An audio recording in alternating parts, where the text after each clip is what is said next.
Saudara, sebanyak 2,24 miliar uang hasil tindak pidana korupsi peningkatan jalan di Kabupaten Kepulauan Selayar dikembalikan ke negara. Pengembalian dilakukan oleh Asisten Tindak Pidana Khusus Kejaksaan Tinggi Sulsel ke Kejaksaan Negeri Selayar. Kejaksaan Negeri Selayar menerima pengembalian kerugian negara senilai 2,24 miliar rupiah. Pengembalian dilakukan terpidana korupsi atas nama Sucipto.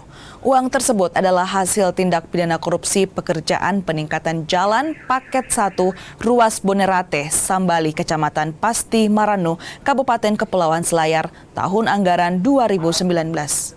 Uang tersebut adalah hasil tindak pidana korupsi pekerjaan peningkatan jalan paket 1 ruas Bonerate, Sambali, Kecamatan Pasi, Maranu, Kabupaten Kepulauan Selayar, tahun anggaran 2019. Sementara terdakwa dipidana penjara 1 tahun 6 bulan. Terdakwa dalam perkara ini itu sebagai pelaksana kegiatan. Jadi ada kegiatan pembangunan jalan, pengaspalan di daerah